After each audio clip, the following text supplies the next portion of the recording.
చిటికం నా జీవితంలో వెలుగు నింపావయా, వ్యర్థముగా ఉన్న జీవితానికి అర్థం చూపావయా. మంచిది. ఇప్పుడు వచ్చిన అందరికీ ప్రభునామములో శుభాలు వందనములు తెలియజేస్తున్నాను. జాగ్రత్తగా, ఎక్కువ సమయం కాదు, కొంత సమయం చెప్తాను, శ్రద్ధగా వినండి. కొన్ని మాటలు చెప్తాను, జాగ్రత్తగా వినండి.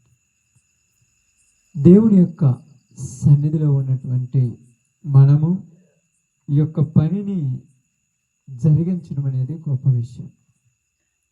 ఈ పని ఎలాంటిదంటే, ఇష్టపడి చేసే వాళ్ళకు బాగుంటుంది, కష్టంతో చేసే వాళ్ళకి ఇసుగ్గా ఉంటుంది. పని ఇష్టపడి చేసే వాళ్ళకు బాగుంటుంది, బలవంతంగా చేసే వాళ్ళకి ఇసుకుగా ఉంటుంది. కాబట్టి ఇక్కడ మనందరము అర్థం చేసుకోవాల్సిన విషయం ఏంటంటే, దేవుని పని చేసే వాళ్ళు ఎలా ఉండాలో ఆలోచించాలి. దేవుని పరిచర్యలో ఉండేవాళ్ళు ఎలా ఉండాలో ఆలోచించాలి. యేసు ప్రభువారు రావటానికంటే ముందు, బాగానండి, యేసు ప్రభువారు రావటానికంటే ముందు, ఆయన వచ్చిన తర్వాత సువార్త ప్రకటించటానికి ముందుగా, యేసు ప్రభువారు సువార్త ప్రకటించడానికి ముందుగా ఒక ఆయన సువార్త ప్రకటించాడు. ఎవరు? బాప్తిస్మిచ్చు యోహాను. మనందరికీ తెలుసు. యేసు ప్రభువారు సువార్త ప్రకటించింది ఎప్పుడు ప్రకటించుంటాడు? ఆయన యొక్క 30వ సంవత్సరంలో అన్నట్టుగా ఒక చోట రాయబడి ఉన్నది. ఆయన యొక్క 30వ సంవత్సరం వచ్చినప్పుడు యేసు ప్రభువారు సువార్త ప్రకటించడం ప్రారంభించారు. అంతకుముందు ఆయన ఏమి సువార్త ప్రకటించలేదు. మరి అంతకుముందు ఎవరు ప్రకటించారు? యోహాను కూడా ప్రకటించారు. ఏమని ప్రకటించుంటారు? ఏమని ప్రకటించుంటారు చెప్పండి సువార్త? ఇప్పుడు రిఫరెన్సులు తీసి చదివించే అంత టైం లేదు మీకు. ఏమని ప్రకటించుంటాడు? ఎవరైనా అర్థం చేసుకోండి, మొక్కలైనా ఆలోచించండి. ఏమని ప్రకటించుంటాడు? పరలోక రాజ్యం సమీపించి ఉన్నది, మారు మనసు పొందండి అని ప్రకటించాడు. ఇప్పుడు ఆయన ప్రకటించిన సువార్త మంచిదా చెడ్డదా? మంచిది. పరలోక రాజ్యం సమీపించి ఉన్నది, మారు మనసు పొందండి అని చెబుతూ ఆ యొక్క యోర్దాను నదిన ఆయన బాప్తిస్మిచ్చుచు మాట్లాడుతున్న మాటలు ఎలాగున్నాయంటే, ఇప్పుడే గొడ్డలి చెట్ల వేరున ఉంచబడి ఉన్నది, కాబట్టి మీరు మారండి మారండి మారండి అని చెప్పినాడు. ఇప్పుడు ఆయన చెప్పినటువంటి మాటలు వినే వాళ్ళకు ఇబ్బందికరంగా ఉన్నప్పటికీ చెబుతున్న ఆయనకు మాత్రము రోషంతో చెప్తున్నాడు. ఆయన ఎందుకు అంత రోషంతో చెప్పాల్సి వచ్చింది? ఎందుకు అలాంటి పరిస్థితితో చెప్పాల్సి వచ్చిందంటే, ఈయన సువార్త ప్రకటిస్తున్నటువంటి కాలమునకు బాగా అర్థం చేసుకుంటే, యేసు ప్రభు వారిని జన్మదినం అంటే యేసు ప్రభు వారు పుట్టేటప్పుడు ఆ యొక్క యూదా దేశానికి, యూదా బెత్లెహేము ఆ ప్రదేశానికి హేరోదు రాజుగా ఉండేవారు. అంతే కదమ్మా? హేరోదు రాజుగా ఉండి జ్ఞానులు ఆయన యొక్క నక్షత్రమును చూసి ఆయన పూజించడానికి వస్తున్నప్పుడు ఈయన కూడా జ్ఞానులను పిలిపించి ఏం జరిగింది ఏందని ఆలోచించినప్పుడు, ఇదిగో యూదుల రాజుగా పుట్టినవాడు ఉన్నాడు, అతను చూసి పోద్దామని వచ్చామనగానే గ్రంథాలు చదివిచ్చాడు. మీరు వెళ్ళి చూసిన తర్వాత మరలా వచ్చి నాకు చెప్పండి, నేను కూడా వెళ్ళి పూజిస్తానన్నాడు. ఇప్పుడు ఏం జరిగిందంటే, ప్రభు దర్శనంలో యేసేపుకు కనబడి, మీరు జ్ఞానులతో మాట్లాడతారు, మీరు అటు వెళ్ళొద్దు, ఎందుకంటే ఆ రాజు మనసులో ఏముంది? ఈ శిశువుని చంపేస్తాడు, కాబట్టి మీరు వేరే మార్గం వెళ్ళమన్నాడు. బాగా వినండి. ఇప్పుడు జరిగిన సంఘటన ఏంటంటే, అప్పుడు ఆ ప్రదేశానికి, ఆ దేశానికి రాజుగా ఉన్నవాడు హేరోదు. బాగానండి, మీరు ఇక్కడేనండి, ఏం కాదు, మీరు ఏనండి, బాగానండి. అప్పుడు ఆ ప్రదేశానికి, ఆ ప్రాంతానికి రాజుగా ఉన్నవాడు హేరోదు. ఇప్పుడు ఆయన పుట్టినప్పటి నుంచి ఇప్పుడు 30వ సంవత్సరం వచ్చింది. సువార్త ప్రకటించాలి. యోహానుకు యేసు ప్రభు వారికి ఎన్ని రోజులు తేడా ఉన్నది? 6 నెలలు. ఇప్పుడు జరిగిన సందర్భాన్ని బట్టి చూసినప్పుడు యోహాను యేసు ప్రభు కంటే ముందు ప్రారంభిస్తున్నాడు సువార్త. యేసు ప్రభు ప్రేమతో ప్రకటిస్తున్నాడు. మరి యోహాను గారు ఎలా ప్రకటిస్తున్నారు? కోపంతో, ఆమేన్, పగతో. పగ అంటే ఏదో కాదని జనముల పరిస్థితులను చూసి యోహాను గారిలో ఒక ఆవేశం వచ్చేసింది, ఒక ఆవేదన వచ్చేసింది. అసలు ఎందుకు వీళ్ళు ఇలా ఉన్నారు? అందుకని చూడండి, అక్కడ మనం చూసినప్పుడు మత్తయి సువార్తలో ప్రారంభంలో 3వ అధ్యాయం అనుకుంటాను, మీకు అర్థం కావడానికి చిన్న మాట చెప్తాను, ముందుకు సాగుదాం. ఒక సందర్భాన్ని చెప్తాను, చెప్పిన తర్వాత మనము కూడికను ముగించుకుందాం. ఆ దినములలో బాప్తిసమిచ్చి యోహాను వచ్చి పరలోక రాజ్యము సమీపించి ఉన్నది, మారు మనసు పొందుడని యోదయ అరణ్యములో ప్రకటించుచుండెను. ప్రభు మార్గము సిద్ధపరచుడి, ఆయన త్రోవలను సరళము చేయుడి, అరణ్యములో కేకలు వేయను ఒకని శబ్దమైన ప్రవక్త అయిన యెషయా ద్వారా చెప్పబడిన వాడితడే. ఈ యోహాను ఒంటె రోమముల వస్త్రముల మొల చుట్టూ దోలు దట్టి ధరించుకుని వాడు, మిడతలను అడవి తేనెలను ఆహారముగా తీసుకునేవాడు. ఆ సమయమున యెరూషలేము వారును యూదయ వారందరూ యోర్దాను నది ప్రాంతముల వారందరూ ఆయన యొద్దకు వచ్చి తమ పాపములు ఒప్పుకొనుచు యోర్దాను నదిలో అతని చేత బాప్తిస్మము పొంది ఉండిరి. అతడు పరిసయ్యులలోను సద్దుకయ్యులలోను అనేకులు వచ్చి బాప్తిసం పొందుట చూసి, సర్ప సంతానమా, రాబోవు ఉగ్రతను తప్పించుకొనుటకు నీకు బుద్ధి చెప్పిన వాడెవడు? మారు మనసుకు తగిన ఫలము ఫలించుడి. అబ్రహాము మాకు తండ్రిని మీలో మీరు చెప్పుకొని తలంచవద్దు. దేవుడు ఈ రాళ్లను అబ్రహాముకు పిల్లలుగా పుట్టింపగలడని మీతో చెప్పుచున్నాను. ఇప్పుడే గొడ్డలి చెట్ల వేరున ఉంచబడి ఉన్నది కనుక మంచి ఫలము ఫలింపని ప్రతి చెట్టు నరకబడి అగ్నిలో వేయబడును. మారు మనసు నిమిత్తము నేను నీళ్లతో బాప్తిస్మిచ్చుచున్నాను, కానీ నా వెనక వచ్చువాడు అగ్నితోను ఆత్మతోను బాప్తిస్మిచ్చున్నాను మాట్లాడుతూ వస్తున్నాడు. ఇక్కడ ఏమని మాట్లాడాడంటే సర్ప సంతానం అన్నాడు. ఎక్కడికి వస్తున్నారు వాళ్ళందరూ? బాప్తిసం పొందడానికి వచ్చే వాళ్ళని ఏమని పిలవాలి? ఎంత బాగా మాట్లాడాలి, ఎంత బాగా వాళ్ళతో ఉండాలి. బాప్తిసం పొందడానికి వస్తున్నారు, బాప్తిస్మం ఇవ్వాలి. మరి ఇచ్చేటప్పుడు ఏమనాలి? సర్ప సంతానం అంటే కోపం రాదక్క? ఎందుకు అన్నాడు ఆ మాట? ఎందుకమ్మా మా ఎందుకు అన్నాడు? అది మన పాయింట్ ఇక్కడ. మారు మనసు లేకుండా వస్తున్నారు, బాప్తిసం పొందుతున్నారు, మారు మనసు లేకుండా వస్తున్నారు. పాప క్షమాపణ నిమిత్తం ఏం చేస్తున్నారు వాళ్ళు? పాప క్షమాపణ నిమిత్తం చదవండి మళ్ళీ. వారి పాపములు ఒప్పుకొనుచు యోర్దాను నదిలో అతని చేత బాప్తిసం ఏం చేస్తున్నారు? పాపములు ఒప్పుకుంటూ బాప్తిసాలు పొందుతున్నారు. మరి ఇప్పుడు సర్ప సంతానం అనొచ్చమ్మా? అంటే కోపం రాదమ్మా? మరి ఇప్పుడు ఏంది అసలు ఇక్కడ జరిగిన సిచ్యువేషన్ ఏంది, ఉన్న సందర్భం ఏంది? మా జాగ్రత్తగా ఇక్కడ జరిగిన సిచ్యువేషన్ ఏంది, ఉన్న సందర్భం ఏంది, ఆయన అలా మాట్లాడడానికి గల కారణం ఏంది? వచ్చినారు, నేను ఈ తప్పు చేశానయ్యా, నేను ఈ పాపం చేశాను, నేను పాపం చేశానని పాపములు ఒప్పుకొనొచ్చు, ఆయన చేత బాప్తిసం పొందుతున్నారు. ఇప్పుడు మంచిగా మాట్లాడాలి కదా. సర్ప సంతానమా, రాబో ఉగ్రతను తప్పించుకొనుటకు మీకు బుద్ధి చెప్పిన వాడెవడు? ఎందుకన్నాడంటే కింద మాట రాయబడింది, మారు మనసుకు తగిన ఫలము ఫలించుడి. వచ్చారు, పాపాలు ఒప్పుకున్నారు, బాప్తిస్మాలు తీసుకున్నారు, పోతున్నారు, అదే బతుకు, మార్పు రాలా. అందుకు మీ ఫలాలు చూస్తే నాకు అర్థమవుతుంది మీలో మారు మనసు లేదు. మారు మనసుకు తగిన ఫలము, ఏ ఫలం ఫలించాలి? మారు మనసుకు తగిన ఫలం ఫలించుడి అన్నాడు. మారు మనసుకు తగిన ఫలం రావాలి జనాల దగ్గర. ఇప్పుడు నువ్వు మారావు, మరి నీ ఫలం ఏది? నీ ఫలం ఏది? ఫలం అంటే ఏందమ్మా? ఫలం అంటే క్రియలు. ఆ క్రియలు ఎలాంటి క్రియలు?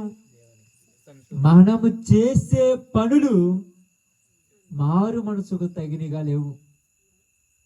నమ్మిందేమో యేసు ప్రభుని, చేసేదేమో దరిద్రాలు. నమ్మిందేమో యేసు ప్రభు, వాళ్ళ పద్ధతి ప్రకారం తీసుకుందేమో బాప్తిస్మం, మళ్ళా పోయి పనికి మళ్ళీ పనులు చేస్తున్నారు. ఇప్పుడు ఈ దినాలలో జరిగిన సంఘటన ఏంటంటే, మీకు ఒక చిన్న విషయం చెప్తాను చూడండి. మత్తయి సువార్త 14వ అధ్యాయంలోకి వద్దాం. జరిగిన సంఘటన గురించి మాట్లాడాలి మనం. 14వ అధ్యాయం మొదటి నుంచి నిదానంగా చదువుదాం. ఆ సమయమందు చతుర్థ అధిపతి అయిన హేరోదు యేసును గూర్చిన సమాచారము విని, ఇతడు బాప్తిసమిచ్చి యోహాను, అతడు మృతులలో నుండి లేచి ఉన్నాడు, అందువలననే అద్భుతములు అతని యందు క్రియారూపకం అవుతున్నవని తన సేవకులతో చెప్పాను. యేసు ప్రభు వారి గురించి విన్నాడు. ఎవరు? చతుర్థాధిపతి అయిన హేరోదు. మరి ఈ హేరోదు ఎవరు? ఆ హేరోదు ఎవరు? మరి ఇతడు చతుర్థాధిపతి అయిన హేరోదు. అంటే చతుర్థాధిపతి అయిన హేరోదు అంటే మీకు అర్థం కావటానికి లూకాసు వార్త 3వ అధ్యాయం 1వ వచనం చదవండి. ప్రతిదీ మీకు అర్థం కావటానికి చెప్తున్నాను. తిబెరు కైసరు ఏలుబడిలో 15వ సంవత్సరమందు యూదయాకు పొంతి పిలాతు అధిపతి, గలిలయకు హేరోదు చతుర్థాధిపతి, ఇతురయ త్రకోని దేశమునకు అతడు తమ్ముడైన ఫిలిప్పు చతుర్థాధిపతి గాను, అబిలేనే దేశమునకు ఊషానియా అధిపతి గాను. చాలు. అంటే ఇక్కడ ఈయనకు 4 కుమారులు ఉన్నారు అనుకున్నాం. 4 ఒక రాజ్యాన్ని 4 భాగాలు చేసుకున్నారు. అది చతుర్థాధిపతి. అంటే ఒకదాన్ని 4వ భాగం పరిపాలిస్తే దాన్ని చతుర్థాధిపతి అంటారు. అంటే ఒకటే రూపాయి 4 పావలాలు తీసుకున్నారు. ఇప్పుడు ఈయన పేరు హేరోదు, ఈయన 1 పావలా తీసుకున్నాడు. ఇంకొకటి ఆయన లుస్యాను ఉన్నాడు, ఆయన 1 పావలా తీసుకున్నాడు. ఇంకొక ఆయన ఫిలిప్పు ఉన్నాడు, ఈయన 1 పావలా తీసుకున్నాడు. ఇంకొక ఆయన 1 పావలా తీసుకున్నాడు. ఇప్పుడు 4 భాగాలు చేసుకొని పరిపాలన చేస్తున్నారు. తండ్రి ఆస్తి 4 భాగాలు చేసుకోవడం అంటే కరెక్టే. ఇప్పుడు జరిగిన సంఘటన ఏంటంటే, ఈ హేరోదు ఎలాంటి అంటే మంచి జిత్తులు మరి నక్క. ఈయన అదే పేరు పెట్టాడు. ఆ నక్కతో చెప్పమన్నాడు. జిత్తులు మరోడు, మామూలుడు కాదు. చేసేదేమో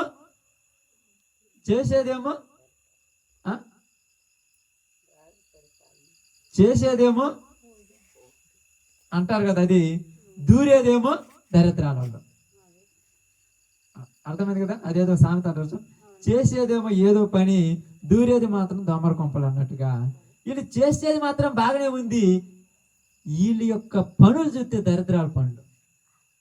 ఇప్పుడు ఎవరు పోయి మాట్లాడటానికి లేదు వాళ్ళ దగ్గర. తప్పు చేస్తున్నారని అందరికీ తెలుసు. వినండి, బాగా వినండి, క్లారిటీ చెప్తాను. తప్పు చేస్తున్నాడని అందరికీ తెలుసు, కానీ ఎవరైనా మాట్లాడగలరా? ఎందుకు మాట్లాడలేరు? ఎందుకు మాట్లాడలేరు? భయం. ఇప్పుడు దాకా సిస్టర్ గారు మనతో చెప్పిన మాట ఏంటంటే భయం. ఎవరు ఆయన అంటే ఆయన ఎవరో నాకు తెలియదు. ఎందుకు? భయం. ఏం చేస్తారు? ఆయనతో తీసుకెళ్ళి ఆయన కూడా సెలవేస్తారేమో. అతరా యేసు ప్రభు వారిని సెలవేసినప్పుడు ఆ సెలవు దగ్గర ఎవరున్నారు గుర్తుందా మీకు? ఎవరికైనా ఒకరికి? యోహాను ఉన్నాడు. ఏం నేలేదుగా, మరి ఏం నేడేస్తారు? ఊహా ప్రపంచంలో బతుకుతున్న జీవితాలు మన ఏమవుద్దో అంటే ఏమవుద్దో ఆడేం కాదు, ఏమవుద్దో ఊహించుకొని పక్కా తగ్గిపోతున్నారు అందరూ. ఏమవుద్దో. ఇప్పుడు ఏం జరుగుతుందంటే చూడండి, ఈ హేరోదు చేసేటువంటి పని ఏంటంటే, తన తమ్ముడు ఉన్నాడు, ఆయన ఒక చతుర్థాధిపతి, ఫిలిప్పి, ఆయన కూడా ఒక చతుర్థాధిపతి. ఈ తమ్ముడు దగ్గరక ఈ అన్నయ్య హేరోదు వాళ్ళకి ఎలా జరిగిందో ఏం జరిగిందో, తమ్ముడు భార్య అయినటువంటి హెరోదియాను పెళ్లి చేసుకున్నాడమ్మ. ఇది పెళ్లి చేసుకోవటము అందరికీ తెలుసు. మనకెందుకని సైలెంట్గా ఉన్నారు. కానీ ఈయన సైలెంట్గా ఉండా. ఎవరైనా? యోహాను సైలెంట్గా లేడు. ఏం చెప్పాడంటే, ఇదిగో నువ్వు తప్పు చేస్తున్నావు. ఏమన్నా నడుచుండి అక్కడ చూడండి, కింద చదవండి. నీవు నీ సోదరుడైన నీ సోదరుడైన ఫిలిప్పు భార్యయగు ఫిలిప్పు భార్యయగు హెరోదియాను ఉంచుకొనుట న్యాయము కాదని యోహాను చెప్పగా హేరోదు ఆమె నిమిత్తము యోహానును పట్టుకొని బంధించి చెరసాలలో వేచి ఉండెను. ఏమని చెప్పాడంట? వందల మందికి వేల మందికి నీతి న్యాయాలు చదువుతున్నా పెద్దోడు కూర్చొని ముందు నువ్వు చేసేది మంచి పని కాదురని ఆయన అన్నాడు. కోపం రాదమ్మా? అప్పుడప్పుడు మన యొక్క పరిస్థితులు మన ప్రాంతాలలో కూడా పంచాయతీలు చేస్తుంటారు నీతిమంతులు. పంచాయతీలు చేస్తారా, అది అట్ట కాదు ఇది ఇట్ట కాదు అంటాడు. వాడు చేసే పని అందరూ తెలుసు అని ఎవరేనంటారా? ఎందుకంటన్నా? ఎందుకంటారు? పెద్దోడు అది పెద్దరికం ఏదాడా? నువ్వు పెద్దోడివే, మరి పెద్దరికం ఏది? అది పెద్దరికమేనా? పెద్దోడు లాగా ఉండాలి కదా. పెద్దోడు ఏం చేస్తున్నాడు? ఆడ పెద్దోడు బుద్ధి లేని పని చేశాడు. ఇప్పుడు ఊరికి చెప్తాడు. ఇప్పుడు చాలా చోట్ల ప్రదేశాలు ఏమంటున్నారంటే, ఇంతకు ముందు రోజులలో మేము చెబితే వినేవాళ్ళు ఇప్పుడు ఊరు వినట్లేదు అంటారు. ముందు నువ్వు కరెక్ట్గా ఉంటే వింటారు. నువ్వు కరెక్ట్ లేవు, నీ పద్ధతికి మంచిది కాదు, నీ బుద్ధి మంచిది కాదు, నీ ఆలోచన మంచిది కాదు, నీ చూపులు మంచిది కాదు, నీ నడవడిక మంచిది కాదు, నీ మాట మంచిది కాదు. చివరికి చెప్పాలంటే అసలు నువ్వు చేసే పనులే మంచివి కాదు. ఇప్పుడు నీ మాట ఊరేనాలమ్మా? ఎవరైనా వినాలా? అసలు నువ్వు చేసే పనులే మంచివి కాదు. ప్రతి ప్రాంతానికి పోయి చూడండి, అందరూ పెద్దలే. పెద్దోడైన ప్రతి ఒక్కరికి చన్నీళ్ళు ఉంటుంది. ఏం చేయాలి మరి? అందరూ పెద్దలే, పెద్దవాడికి చన్నీళ్ళే. ఏదంటే ఏమీ లేదు. నేను అనంతపూర్లో చదువుతున్నప్పుడు అక్కడ కాలేజీలో చదువుతున్నాను, ఎంసీఏ చేస్తున్నాను. అక్కడ మా కాలేజీకి ఒక కరస్పాండెంట్ ఉన్నాడు, పేరైతే చెప్పండి. ఆయన ఉన్నాడు. ఆయన మంచి రాజకీయ నాయకుడు, ఒక ఎమ్మెల్యే రకంగా ఉన్నటువంటి కోవ చెందిన ఆయన కాలేజీ దగ్గరికి అప్పుడప్పుడు వస్తుంటాడు. పక్కన ఒకటి రేకుల కొంపు ఉంది. ఆ రేకుల కొంపు కాడికి పోయి వస్తాడు. నాకేం తెలుసు, మాకు తెలియక మేము ఊరు అనుకున్నప్పుడు తర్వాత అడిగి పోయి వస్తున్నాడు. చూశాడు, చూడటానికి మాత్రం రేకులు కొంపే, లోపలికి పోతే డూప్లిసిస్ ఇల్లు కూడా సరిపోదు. ఏంటంటే ఏమి లేదులే, ఎమ్మెల్యే గారికి సంబంధించిన వాళ్ళు. ఇప్పుడు ఆయన న్యాయం చేస్తూరని అంటారా? అతన్ని మంచి 10 మందిలోకి వచ్చి మంచులు చెప్పినప్పుడు ఎవరైనా వినగలరా? ఈరోజు ఎందుకు సమాజం పాడైందంటే చెప్పేవాడు కరెక్ట్గా లేడు. నీతులు ఇక్కడ అదే చెప్తున్నారు. పెద్దలు అందరి చోట్ల ఉన్నారు కాదన్నట్లు, తల్లిదండ్రులు ఉన్నారు. రే పొద్దు గూకులు ఏం చెల్లరు అంటాడు. వాడు చిన్నపిల్లడు పాపం అడిగితే నోరు చేతగాక నీకెందుకే అనలేక మేలకొన దప్పుడు గొప్పుకొని ఏనైతే చూడొచ్చు కానీ, అంతేనా కాదా? ఈయనైతే పొద్దుగుకులు చెల్లు చూడొచ్చు కానీ నేను చూస్తే ఏమైందో, ఈయన మాత్రం దేశ దిమ్మరిగా ఊరంతా తిరిగి రావచ్చు కానీ నేను 10ంటికి వస్తే ఏమవుద్దో. యోహాను లాగా అడగాలని అందరికి ఉంది కానీ అడగలేరు. యోహాను పొందుకున్నది ఎవరిది? దేవుడి ఆత్మ. అందుకు అతను ఏమన్నా అందరిలాగా ఆశపోతాడా? అతడు అడిగితేనే మిడతలు తింటున్నాడు, వంట చర్మం రోమాలు కట్టుకుని వస్త్రాలు ధరించుకున్నాడు. అతనికి ఏమి ఇబ్బంది ఏముంది? చంపేస్తాను. నేను ఆల్రెడీ చచ్చిపోవడానికి ఫిష్ అయిపోయాను. ఎందుకు? చిన్నప్పుడే వృద్ధాప్యంలో ఉన్న తల్లిదండ్రులు మంచిగా పెంచారు. అతను దేవుడు పెంచుకున్నాడు బాగా. కాబట్టి ఏమన్నాడు? హేరోదు నువ్వు చేసేది తప్పు అన్నాడు. హేరోదుకి ఎంత కోపం వచ్చి ఉండొచ్చు అమ్మా? మామూలు కోపం అవుతుందా? ఏంది, నేను ఎవరిని అసలు? నేను రాజుని, చతుర్థాధిపతిని, నన్ను తప్పు అంటావా? అన్నావంటే నువ్వు మామూలు విషయం కదా అన్నాడు. కానీ లోపలేముంది? భయం. ఎందుకు భయం ఉంది? తప్పు చేసినోడు ఏడన్నా భయపడతారు. అప్పుడప్పుడు పిల్లలు కాడికి పెద్దలు వచ్చి ఏంది వాడు అట్లా అంటుంటే ఏమనమంటే ఏమందాంలే పానీలే. ఎందుకు పానీయమంటున్నావు? వాడు ఎన్ని చేస్తున్నా కూడా పానీయమంటున్నాడు అంటే అర్థమైంది. 7 లిస్టులు వాడికి ఆడ తెలుసు. అప్పుడప్పుడు మీరు సినిమాలు చూసుంటారు అనుకుంటా, ఎవరికి తెలియదు. మేము ఎప్పుడు చూసినా, ఇప్పుడు కాదు అప్పుడు చూసుంటారు అనుకుంటా. బాప్తిజం దేవుని దగ్గరికి రాకముందు అప్పుడు చూసినప్పుడు అడిగితే వెంకటేశ్వర ఒక సినిమా ఉంది. అంటే సినిమాలు చూడమని నేను చెప్పట్లేదు, ఉంది. దాంట్లో వాడు చేసే వ్యవహారం ఆ పిల్లోడికి తెలిసి వాడు ఏది మాట్లాడినా కూడా వాడిని కవర్ చేస్తాడు. ఎందుకంటే ఏంటి అసలు ఎన్ని సపోర్ట్ చేస్తున్నావు నువ్వు అంటే వాడంతేలే, వాడు నీకు బుద్ధి చెప్తాను, నువ్వు వాడికి చెప్తాను, ఒకరికి చెప్పుకుంటున్నామా. ఎందుకంటే వీడికి వాడికి తెలిసిపోయింది కదా. ఈరోజు తప్పులు చేసేవాళ్ళు నీతులు చెప్తున్నారు కాబట్టి వినేవాళ్ళు వినట్లా. ఫ్రాంక్ చెప్పాలంటే పెద్దరికమైన వాళ్ళు ముందు పెద్ద తిరకాన్ని ఎలా కాపాడుకోవాలంటే నోటి మాటలతో కాపాడుకోవాలి. కన్న తల్లిదండ్రులు కన్న బిడ్డల ముందు భర్త భార్యతో ఎలా మాట్లాడాలమ్మా? నీతి మాట్లాడాలి కదక్క. ఏంటంతలా బండబూతులు తిడతాడు, పిల్లోడు తిడుతుంటే ఏంద్రా పాడు మాట్లాడతాడు. వాడేమంటాడు తెలుసా? నువ్వు మా అమ్మని ఆడ తిడుతున్నావు అని అల్లాక నీకా నేర్చుకునేది అంటాడు. ఇప్పుడు హేరోదును ఎదిరించిన యోహాను లాంటోళ్ళు కావాలి ఈరోజు దేవునికి. ఏ రోజును ఎదిరించిన యోహాను లాంటోళ్ళు కావాలి. అధికారుల దగ్గర ఒకలాగా, అధికారులు లేనప్పుడు ఒకలాగా, సంఘం దగ్గర ఒకలాగా, సంఘం లేనప్పుడు ఒకలాగా, జనాల దగ్గర ఒకలాగా, జనాలు లేనప్పుడు ఒకలాగా ఉన్నోళ్ళు వద్దు. ఏ రోజుని ఎదిరించిన యోహాను ఏమన్నాడు తెలుసా? నువ్వు చేసిన పని న్యాయము కాదు. మరి ఏ పని? నీవు నీ తమ్ముడు భార్యని ఏమన్నాడు అక్కడ? ఎంత క్లారిటీ రాశాడు? ఉంచుకున్నావంట. అసలు మామూలు క్లారిటీ మాట ఒకసారి చదివినప్పుడు, నేను చదివినప్పుడు ఏమంటున్నారు చూడండి. ఏలయనగా నీవు నీ సోదరుడ భార్యను హేరోదియాను ఉంచుకొనుట న్యాయము కాదని. ఉంచుకొనుట అంటే ఉంచుకున్నావు అంటే ఇది పద్ధతేనా? ఇప్పుడు పద్ధతే నీకు లేదు, నువ్వేం పద్ధతి చెప్తావు వీళ్ళందరికీ? ఇప్పుడు చాలా చోట్లకి వెళ్ళినప్పుడు, మనం వెళ్ళి సువార్త చెప్తున్నప్పుడు, ప్రార్థన చేస్తున్నప్పుడు,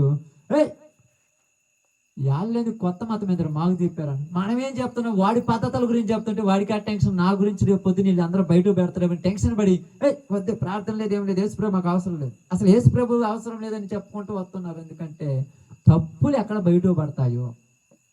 ఇప్పుడు మనం ఎక్కడికి పోయినా చెప్పేది ఏంటి? తాగొద్దు అని చెప్పాం. తాగితే ఈయనకేమైంది? మీరు వచ్చి ఎందుకు ప్రార్థన చేసుకోవాలి, ఒక తాగొద్దని చెబుతారు. నువ్వు తాగి తందనాలాడి సమాజానికి ఏమి నేర్పుతారా మీరు? తాగి తందనాలు ఆడారు, సమాజానికి ఏమి నేర్పుతారు వీళ్ళు? యవన కాలంలో పిల్లలకు అంటారు, అయ్యా మీరైనా చెప్పండి, ఈ ఊర్లో పిల్లలందరూ పాడిపోయారంటే, ఈడు పొద్దున్న లేతే సాయంత్రం దాకా ఆన్లో ఉన్నాడు, ఈడేం చెబుతాడు వాళ్ళకు? ఈడంటాడు ఒక 5,000 2,000 ఇస్తే మీరు అందరూ ఎంజాయ్ చేయపోర్రా, మీరు ఆడ ఎంజాయ్ చేయండి, మేము ఏడ ఎంజాయ్ చేస్తాం, ఊరు తగలబడిపోతే మాకేమి? దేశం పాడైపోతుంది, అడిగేవాడు ఒక్కడూ లేడు. దేశం నాశనం అయిపోతుంది, అడిగేవాళ్ళు ఒక్కడూ లేరు. ఎందుకు అడగటం లేదంటే ఇదే పనులు జరుగుతున్నాయి. ఇప్పుడు ఈ మాట యోహాను అన్నందుకు హేరోదు భయపడ్డాడు, కానీ ఎవరు భయపడలా? ఆమేన్. హేరోదియా భయపడలా. మామూలు కాదు, డేంజర్. అస్సలు భయమే లేదంట, లెక్క లేకుండా అంటుందంట. నీవు అస్సలు మనవలనేది నువ్వు చేసింది ఏమన్నా మంచి పని నేను అనుకుని ఉండడానికి. నువ్వు మంచి పని చేస్తే పిలుపు దగ్గర నువ్వు ఉంటే నిన్ను అండూరు. నువ్వు హేరోదు దగ్గర కూర్చుంటే నాకు అర్థం కాల. నువ్వు ఉండాల్సింది ఎక్కడ? పిలుపు దగ్గర. మరి పిలుపు దగ్గర ఉన్నప్పుడు, పిలుపు ఇంట్లో నువ్వు ఉన్నప్పుడు అక్కడ పెత్తనం చేస్తాం నేను ఎవరైనా అంటారా?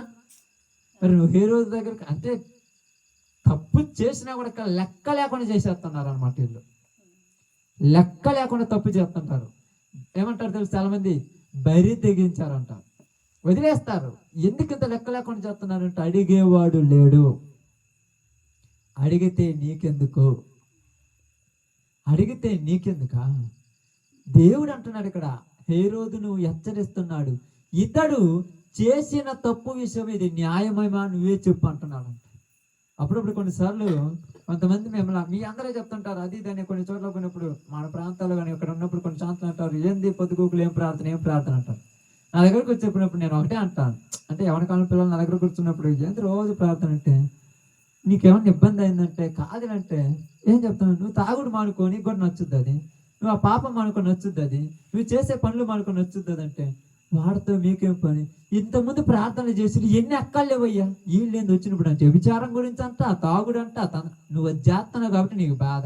అది చేయకుండా ఏదో జపాలు చెప్పుకోండి పితాపుత్ర ఆమెనంటే వెళ్ళిపోతాడు. ఇది చెబితే అడిగేవాడు వచ్చాడు కనుక ఈడోడు నువ్వు ఈరోజు మనుషులకి ఇది ఇబ్బంది అయిపోయింది. అడిగేవాడు వచ్చాడు, యోహాను అడిగేవాడు. హేరోదు భయపడ్డాడు కానీ హేరోదియా భయపడలా. మీకు తెలుసో తెలియదు, కొన్ని ప్రాంతాలు ఏమంటారు తెలుసా? మగవాళ్ళది ఏముండదు, ఆడవాళ్ళే వస్తాడు. ఏం ప్రార్థన ప్రార్థనలో అంటే నీకెందుకు అంత? నేను అంత లెక్కలేని వచ్చేసింది మనుషులకి, అంత అహంకారం ఏంది? ఎవరక్కడ పాత నిబంధనలు పోతే ఏలియాకి ఎదురు తిరిగింది యెజబెలు. యెజబెలు ఏమన్నది? మర్డర్లే చేపించింది.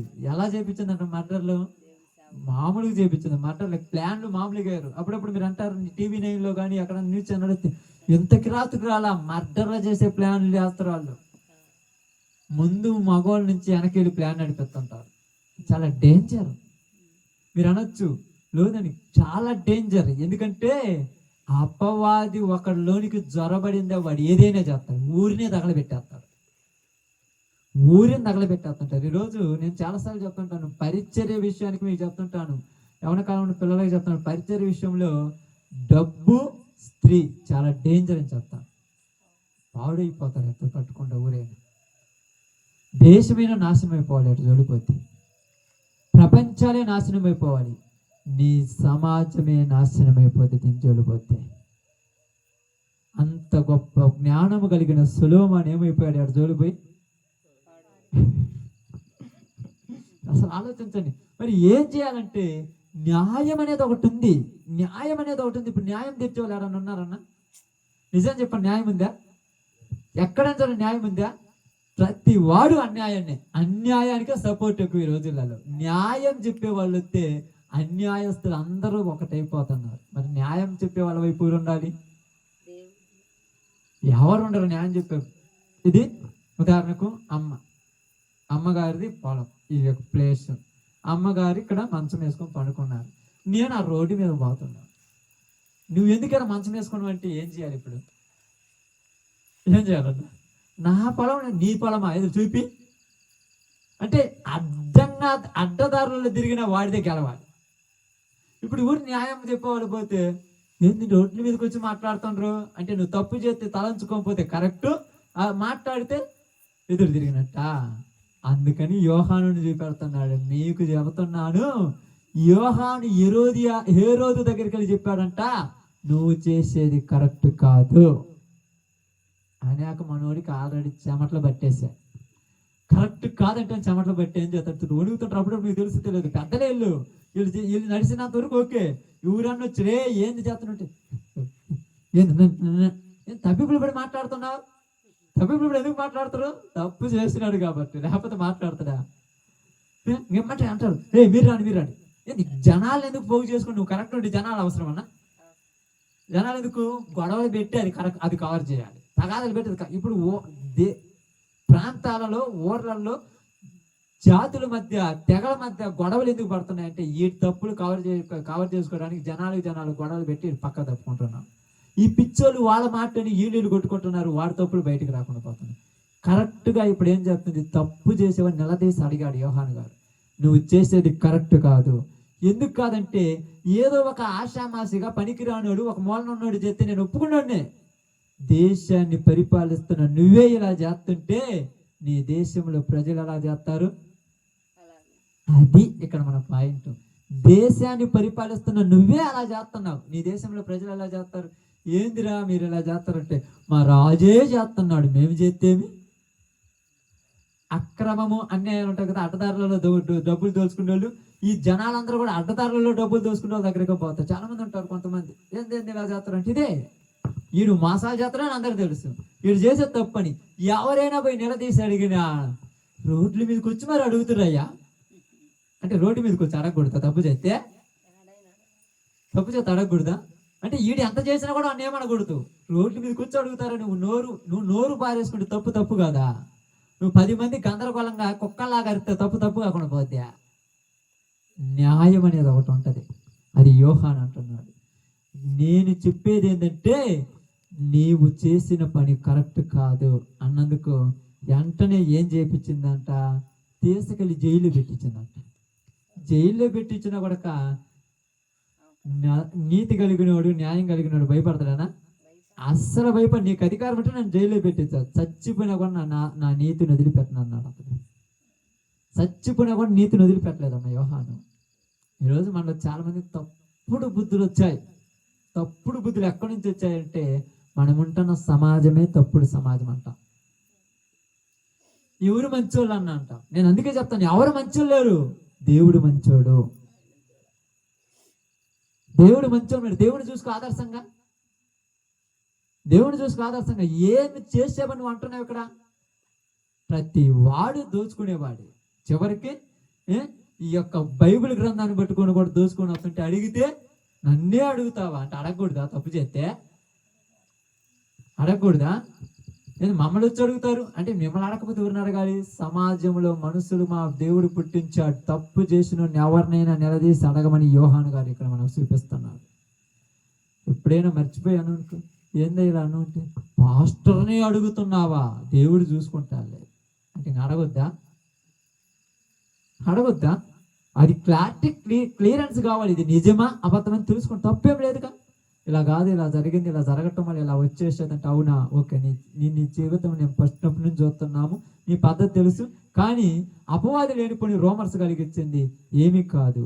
మనం తప్పుడు చేసిన వాళ్ళమైతే అక్కడే మనం ఆగిపోతాం. అర్థమవుతుందా? నువ్వు తప్పు చేస్తుంటే నువ్వు అక్కడే వెనుకబడిపోతావు, అక్కడే నీ పని ఆగిపోతుంది. కానీ నువ్వు కరెక్ట్గా చేస్తే నిన్ను నిలబెట్టేవాడు దేవుడు. ఇది న్యాయము కాదు అని అనగానే అందరికీ న్యాయం కాదా? యోహాను ఒక్కడికే న్యాయం కాదా? ఆమేన్. అందరికీ న్యాయం కాదు. మరి అడిగిన అడుగురు, మిగతా వాళ్ళు ఎందుకు అడగల? మీకు తెలుసమ్మా, అప్పుడప్పుడు కొన్ని ఉంటాయి. ఎందుకు ఎగ్జాంపుల్ చెప్తుంటాను, మనకు అందరికి తెలిసినాయి. పొదుపు గ్రూపులు ఉంటాయి కదా, అందరూ కొనుక్కోవాలి, అడిగేవాళ్ళు ఒక్కరు లేరు. ఎందుకని? వాళ్ళు డబ్బులు నవ్వుతున్నారు, వీళ్ళు డబ్బులు, అందరూ అనేవాళ్ళే. ఎవరైనా అడుగుతారా? అడిగితే ఏం చేస్తారమ్మా? అడిగితే వాళ్ళని రొడ్డ చేసుకుంటున్నాం. కానీ ఒక్కళ్ళ రొడ్డ అయినంత మాత్రాన్ని మనం తప్పు చేయాల్సిన పని లేదు, మనం ఏం తగ్గాల్సిన పని లేదు. న్యాయం అడుగుతున్నాం అంతే. అప్పుడప్పుడు చాలాసార్లు పోయినప్పుడు, కొన్నిసార్లు పోయినప్పుడు చాలా మంది నేను అప్పుడప్పుడు కూర్చొని ప్రార్థన నాతో మాట్లాడుతున్నప్పుడు ఇదేంటి రోజు ప్రార్థన ఏంటంటే నేను ఒకటే చెప్తాను, నేను ప్రార్థన చేస్తే నీకేమైనా నష్టమా? కాదు కదా, నీకెందుకు ఇబ్బంది? నేనేమి నీలాగా తాగి తందనాలాడి ఆ గొంపలలో ఈ గొంపలలో తిరగలేదు కదా. అన్నమ్మటే వీటితో మనకేం పని లేదు, పాదం. తప్పు చేస్తుంటే నీకు భయపడాలి. ఇప్పుడు నేను అదే చెప్తాను, నేను తప్పు చేస్తే ఎవరికడైనా భయపడతాను. తప్పు చేయనప్పుడు నాకెందుకు భయం? ఏ రోజు తప్పు చేయకపోతే భయపడకుండా ఉండాలి. తప్పు చేసాడు కనుక భయపడ్డాడు. యోహాను తప్పు లేనాడు కాబట్టి భయపడ్డా. తప్పు లేనోడు భయపడ్డు, ఎవరికి భయపడ్డు? అప్పుడప్పుడు చాలాసార్లు చెప్తాను, అమ్మాయి కూడా, నువ్వు ఏ తప్పు లేకపోతే ఎవరికి భయపడాల్సిన పని లేదు. నువ్వు ఏ తప్పులు చెప్తే ఎవరికి భయపడకపోయినా, తప్పులు చేసినప్పుడే తలంచుకోవాల్సి వస్తుంది. కానీ ఇక్కడ మారు మనసుకు తగిన ఫలం ఫలించమన్నప్పుడు వచ్చి బాప్తిసం పొందుతున్నారు, మళ్ళీ అదే దారి. అందుకని అన్నాడు సర్ప సంతానాల అన్నాడు. బాప్తిసం పొందారు, ఏం మారొచ్చుగా? తెలియక చేశారు ఇన్ని రోజులు, ఇప్పుడు చెప్పాడుగా, చెప్పిన తర్వాత మారాలా లేదా? అది ముళ్ళ దారి అన్నారు, ఓకే, ముళ్ళు దారి చెప్పావు, నేను తెలుసుకోవాలి కదా. పోతానంటే కాళ్ళన్నీ ముళ్ళు గుచ్చుకుంటాయి. గుచ్చుకుంటే నువ్వు పోతే పర్లా, నీతో నలుగురిని తీసుకుపోతున్నావు ఆ దారిలోకి. ఆ దారిలోకి నలుగురు తీసుకుపోతున్నావు కదా. ఇప్పుడు అదే జరుగుతుంది కదా. మేము చాలా చోట్ల చూడండి, మనం ఉంటున్న ప్రదేశాలన్నీ చూడండి, మీ బంధువులు మీకున్న ప్రదేశాలన్నిటికి పోండి, ఒక్కడు మంచివాడు ఉంటే 1000 మంది చెడ్డోళ్ళు ఉన్నారు. నీ ఇంట్లో నువ్వు ఒక్కదాని కొద్దిగా మంచిగుంటే మిగతా వాళ్ళలా కొద్దిగా మంచిగోలేదు. ఎందుకంటే సమాజాన్ని నాశనం చేయటానికి అపవాదిగాడు వచ్చాడు. దేవుని పనిని బాగు చేయటానికి మనం వచ్చాము, కానీ మనము వాడి మాయలో పడిపోయి మనం కూడా వాళ్ళలేకపోతున్నాం. అందుకని హేరోదును యోహాను ఏం చేశాడు? హేరోదును యోహాను ఏం చేశాడు? అడిగాడు, నువ్వు చేసేది తప్పు అన్నాడు. దీన్ని ఏమంటుంది బైబిలు? సువార్త, వాక్యము. నువ్వు చేసేది తప్పు అని వాక్యమే చెప్పింది అని చెప్పిండా? వాక్యమే. ఇప్పుడు నువ్వు చేసేది తప్పని చెప్పాలంటే ఎవరికి చెప్పాలంటే యోహాను ఏ రోజుకి చెప్పాలంటే యోహానికి ఎన్ని గుండెలు ఉండాలి చెప్పండి? ఎన్ని గుండెలు ఉండాలి చెప్పాలంటే? ఒకే ఒక గుండె చాలు. ఏంటిది అది? దేవుడు నీ హృదయంలో ఉంటే చెప్పగలవు. దేవుడు నీ హృదయంలో చెప్పగలవు. క్లారిటీ చెప్పేస్తా, నువ్వు చేసే తప్పు అలా చేయగాకంట. నేను చేసే తప్పు అయితే నీకెందుకంటే, నాకెందుకని కాదు, నీ వల్ల నీ ఇంటి పక్కన ఉన్న నా పిల్లలు పాడైపోతారు, నీ వల్ల నీ ఊర్లో ఉన్న నా బిడ్డలు పాడైపోతారు, నీ వల్ల నువ్వు ఆ పని చేస్తే దానివైతే, ఆ పని చేసేవాడు అయితే ఊరి వెలుపలగబో, రాహాబులాగా కట్టుకో ఇల్లు పక్కన. ఎందుకు ఊరిలో నడిబడ్డును? నడిబడిని కట్టుకొని నాశనం చేయటానికి ఆ దేశాన్ని మళ్ళా పెద్దరికంగా పోయి మాట్లాడతావని హేరోదును గద్దించి మరీ చెప్తున్నాడు యోహాను గారు. విచ్చలవిడిగా నీ ఇష్టం ఇచ్చినట్టు చేస్తే, లెక్క లేకుండా చేస్తే దేవుడు నిన్నేమి విడిచిపెడతాడు అనుకుంటావేమో, విడిచిపెట్టడు. ఇవన్నీ చాలా అన్నట్టు అడిగిన ఏం చేశాడు, తలగొట్టించాడమ్మా. ఆ ప్లాన్ ఎవరేసిండ్రు? వీటి వల్ల రోజు నా పరువు పోతుంది, వాడే లేకుంటే నన్ను అడిగేవాళ్ళే. యోహాను చంపి తాగిందా? ఎవరు వచ్చారు? అమ్మే యేసు ప్రభు వచ్చారు. యేసు ప్రభుని చంపి తాగిందా? ఎవరు వచ్చారు? శిష్యులు వచ్చారు. శిష్యులను చంపి తాగిందా? ఎవరు వచ్చారు? ఈరోజు మనం వచ్చాం. అమ్మే ఈరోజు మనం వచ్చాం. ఒక యోహాను, ఒక యేసు ప్రభు లాగా నువ్వు కూడా తప్పుడు ఖండించేటట్టుగా ఉన్నావా? ఉన్నానంటే నీలో తప్పు ఉండకూడదు. మనం చెప్పాలంటే ముందు మనలో ఉండకూడదు. మనలో ఉంటే మనం చెప్పలేమమ్మ. మనలో ఉంటే మనం చెప్పలేము. మనలో ఉండకూడదు. నాలో ఏదైనా తప్పు ఉందని మీలో ఎవరైనా నిరూపించిన ఎడలన్నాడు యేసు ప్రభు గారు. ఆయన ఏ తప్పు ఉందని నిరూపిస్తారు? ఇప్పుడు మనం కూడా చెప్పగలం, చేసాం, దేవుడు కాదనట్లేదు, ఇంతకుముందు చేశాం. ఇప్పుడు దేవుని దగ్గరికి వచ్చి దేవుని సువార్త చేస్తూ దేవుని పనిలో ఉన్న తర్వాత నాలో తప్పు చూపించండి అని అడగండి. లేవు, మనం ఎందుకు చేస్తాం? చేస్తే చెప్పలేము. నా చెప్పాను చూడండి, చేస్తే చెప్పేటప్పుడు ఆ మాటలు చెప్పేటప్పుడు వణుకొస్తుంది, ఆ మాటలు చెప్పేటప్పుడు తడిపాటు అవుతుంది. ఎందుకు తడిపాటుతాం? చేస్తున్నాం కాబట్టి చెయ్యకుండా ఉండి మనం బతకాలంటే క్లారిటీ చెప్తుంది. న్యాయము కాదు, కొన్ని న్యాయము కాదు, ఆ న్యాయము కానీ మనం చేయకూడదు. ఈరోజు సమాజంలో న్యాయం కానీ చేస్తున్నారు. అది కాదని చెప్పడానికే మనం ఎంత ప్రయాసపడిపోతున్నాం. చెప్పినటువంటి యోహాను గారు ఏం తినేవాడమ్మా? అడవిలో ఉండి పొట్టతేనే మిడతలని తిన్నాడు. మనలాగేటాడు బంగారు వస్త్రాలు, మంచి మంచి వస్త్రాలు లేవు పాపం ఆయనకు, ఒంటి రోమాలు కప్పుకున్నాడు. మనము ఇవన్నీ చేస్తాము. పండుగ వచ్చిందంటే చీర కూడా కొనుక్కోలేకపోయినా, ఏం బతుకో నా బతుకు, బట్టలు కూడా కొనుక్కోలేకపోయినా, ఏందో ఎంత కష్టపడి చేస్తున్నా దేనికి అంటే నీళ్ళు న్యాయం లేదు. దేవుడు ఉన్నాడు, నాకు చూసుకుంటాడంటే నీకు అన్ని వదిలేసి వెళ్ళిపోతాడు వాడు. కానీ న్యాయం లేదు. యోహాను అలా ఆశపడ్డాడైతే రాజుని ఏమన్నా అంటే రేపు పొద్దున్న నాకు అవసరానికి డబ్బులు ఇవ్వని అనేవాడా? అందుకనే మనం అడగాలంటే ఏ దాని మీద మనం ఆశలు ఉండకూడదు, దేవుడు చెప్పినట్టు బ్రతకాలి. అలా బతకాలంటే ముందు మనం దేవుని నీతిని కనుగొని యేసు ప్రభు వారిని, దేవుని యొక్క ఆత్మను మన గుండె నుండా ఉంచుకుంటే మనం ఎక్కడ కూడా ఎవరికి భయపడము, ఎక్కడ తల వంచము, ఏ తప్పు చెయ్యము. ఓకే, అందరం కూడా సమయంలో ప్రార్థన చేసుకుందాం. అందరు తల వంచండి, ప్రార్థనలోకి పోతాం.